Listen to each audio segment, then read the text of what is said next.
अस्सलाम वालेकुम स्टूडेंट्स, कैसे हैं आप सब? ठीक है, खैरियत से हैं। उम्मीद करता हूं कि आप बिल्कुल ठीक ठाक होंगे।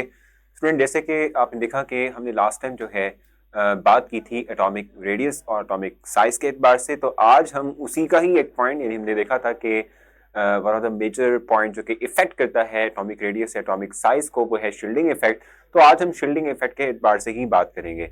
सो आज के लेक्चर में हम देखेंगे कि इफेक्टिव न्यूक्लियर चार्ज और शील्डिंग इफेक्ट क्या होता है, और इसके साथ साथ हम देखेंगे कि ट्रेंड यानी कि अलोंग द ग्रुप और अलोंग द पीरियड जो है शील्डिंग इफेक्ट में किस तरह से चेंज आता है, ये भी हमने आज के लेक्चर में ही डिस्कस करना है। जी स्टूडेंट, जैसे कि आपने देखा कि हम डिस्कस करने जा रहे हैं दो चीजों को। सबसे पहले शील्डिंग इफेक्ट और दूसरा इफेक्टिव न्यूक्लियर चार्ज। तो इन दोनों को हमने डिस्कस करना है।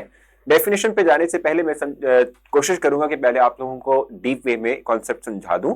उसके बाद फिर हम जब डेफिनेशन पे जाएंगे तो डिफरेंस भी पता चल जाएगा शील्डिंग इफेक्ट का और इफेक्टिव न्यूक्लियर चार्ज का। और उसके बाद फिर जो है हम चलेंगे टुवर्ड्स द ट्रेंड। ठीक है। सो जल्दी से जो है आप लोगों के लिए एक डायग्राम बना लेता हूं। जैसे for example if we have this one, ये न्यूक्लियस है, ठीक है, और इसके इर्द गिर्द हमारे पास ऑर्बिटल्स हैं जहां पर इलेक्ट्रॉन्स जो हैं दैट विल रिवॉल्व। ठीक है, वो क्या करते हैं? इलेक्ट्रॉन्स रिवॉल्व करते हैं, घूमते हैं। ठीक है, इलेक्ट्रॉन्स क्या करते हैं? मूव करते हैं, ऑर्बिटल मोशन को शो करते हैं। अब देखें, कल भी मैंने आपको जो है लास्ट लेक्चर के अंदर अपने जो है एग्जांपल ये प्रोवाइड की थी। जैसे कि मेरे पास ये मैग्नेट और ये मेटल है, ठीक है। तो अगर हम मैग्नेट और मेटल को करीब लाएंगे तो इनके दरमियान आपस में एक दूसरे के साथ अट्रैक्टिव फोर्सेस बहुत ज्यादा स्ट्रांग होगी। लेकिन अगर मैं क्या करता हूं कि इस मेटल और ये जो आप कह रहे हैं कि मेटल और मैग्नेट है, ठीक है, इनके दरमियान में कोई जो है मीडियम ले आता हूं, जस्ट लाइक मैंने ये फॉर्म रख दिया इनके दरमियान, ठीक है। तो अब क्या होगा? अब ये होगा कि ये जो अट्रैक्टिव फोर्स थी मैग्नेट की ओवर द मेटल, ठीक है, वो कम हो जाएगी, रिड्यूस हो जाएगी। समझ आ रही है आप लोगों को? ठीक है, मीडियम के इंसर्ट करने से attractive force between the metal and the magnet reduce हो गई, कम हो गई। इसे हम शील्डिंग का अमल कह रहे हैं। क्या कह रहे हैं इसको? हम इसको शील्डिंग का अमल कह रहे हैं। ठीक है, तो यहां पर क्या हो रहा है? जैसे फॉर एग्जाम्पल मेरे पास ये इलेक्ट्रॉन है। अब हम जानते हैं कि electron are always carry negative charge, ठीक है, एंड प्रोटॉन जो कि न्यूक्लियस के अंदर होते हैं उसमें पॉजिटिव चार्ज होता है, और हम जानते हैं कि हमेशा opposite charge will always attract each other. ठीक है, तो न्यूक्लियस जो है वो इलेक्ट्रॉन्स को अपनी तरफ खींचता है, न्यूक्लियस इलेक्ट्रॉन्स को अट्रैक्ट करता है। ठीक है, लेकिन ये जो अट्रैक्टिव फोर्स है, ये जो पुल है न्यूक्लियस का ओवर द इलेक्ट्रॉन, ठीक है, ये क्या हो जाता है? कम हो जाता है, ये रिड्यूस हो जाता है, डिक्रीज हो जाता है, just because of the presence of these intervening orbitals and the electron. ठीक है, यानी न्यूक्लियस और आखिरी शेल के इलेक्ट्रॉन के दरमियान के जो ये ऑर्बिटल्स और इलेक्ट्रॉन्स होंगे, ठीक है, इनकी वजह से जो न्यूक्लियस की अट्रैक्टिव फोर्स है, पुल है over the outer most electron, वो रिड्यूस हो जाएगा। ये जो आप कह सकते हैं कि लेस, आप कह रहे हैं कि अट्रैक्टिव फोर्स ये इलेक्ट्रॉन जो कि आउटर शेल में है वो फील कर रहा है ऑफ न्यूक्लियस, ठीक है।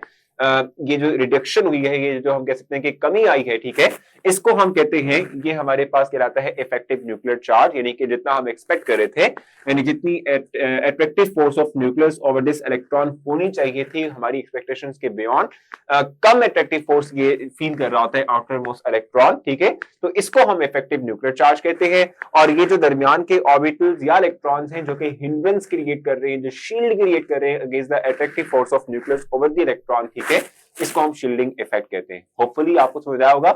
मैं डेफिनेशन राइट करता हूं, फिर वापस इस पॉइंट पर आऊंगा और हम फिर से इसको डिस्कस करेंगे। तो देखिए जनाब, so we have two points. The first one is nuclear charge, effective nuclear charge.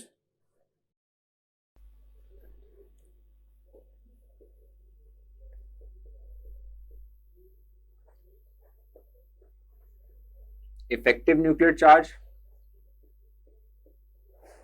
और ये इफेक्टिव न्यूक्लियर चार्ज क्या होती है?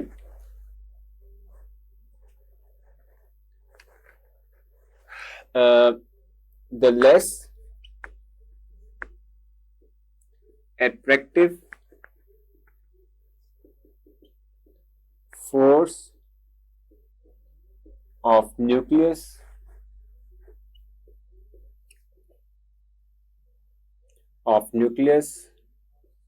over the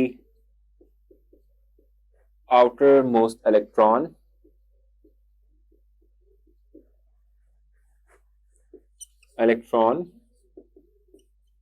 as compared to expected one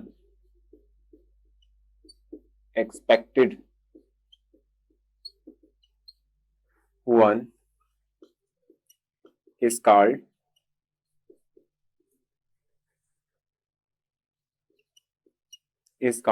effective nuclear charge.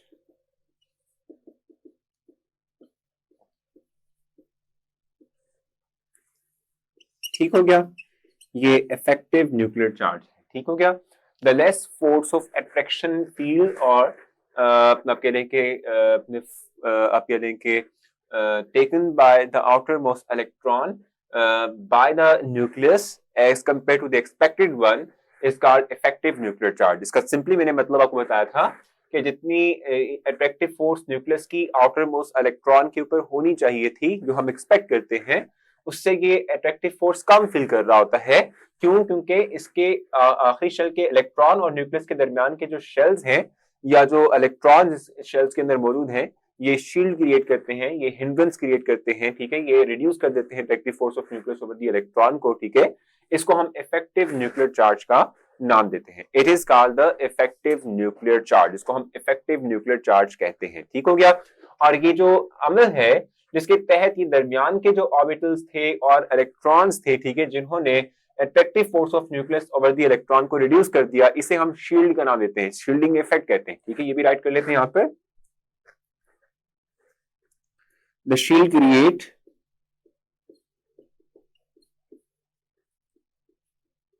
Create by the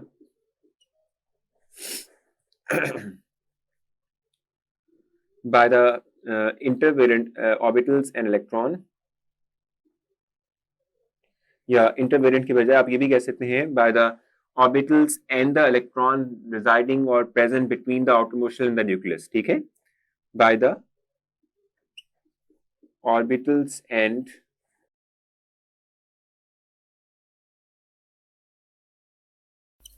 electrons present between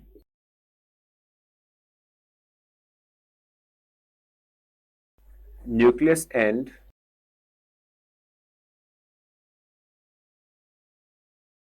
outermost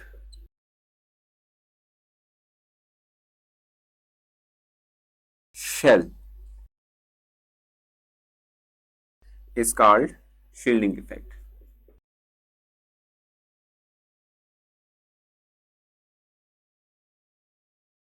ठीक है जी, सो एक दफा फिर देख लें इसको। मैंने जो बातें लिखी हैं उसको एग्जैक्टली मैंने यहाँ पे बताया दिया आप लोगों को कि न्यूक्लियस जो है इसकी अट्रैक्टिव फोर्स जो इलेक्ट्रॉन पर है, ठीक है, जितना हम एक्सपेक्ट कर रहे थे इलेक्ट्रॉन पे अट्रैक्टिव फोर्स ऑफ न्यूक्लियस, ठीक है, उससे अट्रैक्टिव फोर्स जो है वो कम फील करता है ये आउटर मोस्ट इलेक्ट्रॉन। ठीक है, इसको हम इफेक्टिव न्यूक्लियर चार्ज कह रहे हैं। और ये जो अट्रैक्टिव फोर्स कम हुई है न्यूक्लियस की over the outer most electron, ये किस वजह से हुई है? क्योंकि दरमियान में ऑर्बिटल्स या इलेक्ट्रॉन्स मौजूद हैं। ठीक है, ये शील्ड कर रहे हैं और इस इफेक्ट को हम शील्डिंग इफेक्ट का नाम दे रहे हैं। इस इफेक्ट को हम क्या कहते हैं? It is called the shielding effect. इसको हम शील्डिंग इफेक्ट का नाम देंगे। ठीक है, होपफुली आपको डेफिनेशन जो है वो क्लियर हो चुकी होगी, समझ आ चुकी होगी। मैं चाहूंगा कि आप लोगों को यही तमाम बातें एक दफा फिर से विजुअल फॉर्म के अंदर भी दिखा दूं। ठीक है, और फिर हम चले जाएंगे टुवर्ड्स द ट्रेंड। ठीक है, ट्रेंड की तरफ मूव करेंगे, देखेंगे कि किस तरह से शील्डिंग इफेक्ट जो है वो अलोंग द ग्रुप और अलोंग द पीरियड जो है वो वेरी करता है। जी स्टूडेंट, जैसे कि आप देख भी रहे हैं इस वक्त अपनी स्क्रीन पर कि आप लोगों को विजुअल फॉर्म में भी ये दिख रहा है कि सेंटर में हमारा न्यूक्लियस है, पॉजिटिवली चार्ज न्यूक्लियस। ठीक है, और इसके इर्द गिर्द अगर आप देखेंगे तो वी हैव इलेक्ट्रॉन। ठीक है, आउटर इलेक्ट्रॉन, यानी कि वो इलेक्ट्रॉन जिसपे हमने फोकस किया हुआ है, जिसपे कि हम अट्रैक्टिव फोर्स ऑफ न्यूक्लियस को ऑब्जर्व कर रहे हैं। ठीक है, दरमियान में इलेक्ट्रॉन मौजूद हैं, इन electrons in between cancel some of the nuclear charge. अभी ये इसकी बात हम कर रहे थे। ठीक है, यानी आप देखें ना कि न्यूक्लियस की जो अट्रैक्टिव फोर्स है वो आउटर मोस्ट इलेक्ट्रॉन पे पड़नी है, अट्रैक्टिव फोर्स अप्लाई होनी है, क्योंकि हम जानते हैं ऑपोजिट चार्ज हमेशा दूसरे को अट्रैक्ट करता है। लेकिन दरमियान में जो इलेक्ट्रॉन है और जो हमारे पास ऑर्बिटल्स हैं, ठीक है, ये हिंड्रेंस क्रिएट करते हैं, ये शील्ड क्रिएट करते हैं न्यूक्लियस की ग्रिप को आखिरी इलेक्ट्रॉन के ऊपर। सो इसे हम शील्डिंग इफेक्ट का नाम दे रहे थे। और ये जो हम कहते हैं कि ये जो हमारे पास अट्रैक्टिव फोर्स है इलेक्ट्रॉन के ऊपर न्यूक्लियस की, इससे यानी ये कम होना as compare to the expected one, इसको हम इफेक्टिव न्यूक्लियर चार्ज का नाम दे रहे थे। ठीक है, और जहां तक बात है इसके ट्रेंड की, ठीक है, तो अगर आप ट्रेंड की बात करते हैं तो ट्रेंड भी बड़ा सिंपल सा है। अगर आप ट्रेंड की बात करते हैं अलोंग द पीरियड, ठीक है, तो अलोंग द पीरियड ये कांस्टेंट रहता है।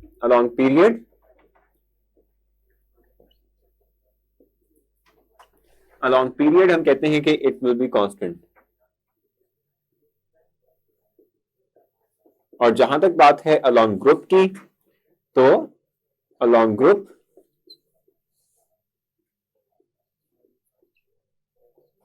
इंक्रीज करता है ये, ठीक है। अलोंग ग्रुप हम कहते हैं कि इंक्रीज करता है टॉप टू बॉटम। अब रीजन भी देख लें। देखो मैंने आपको कल भी बताया था, जैसे कि हम कल जो है पीरियड नंबर 2 की बात कर रहे थे।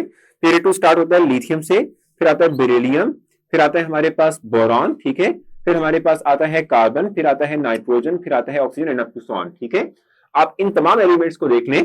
पीरियड नंबर इंडिकेट करता है नंबर ऑफ ऑर्बिटल्स या नंबर ऑफ शेल्स के जो किसी एक एटम के अंदर मौजूद होते हैं, ठीक है। तो इन तमाम के अंदर नंबर ऑफ शेल्स सेम है।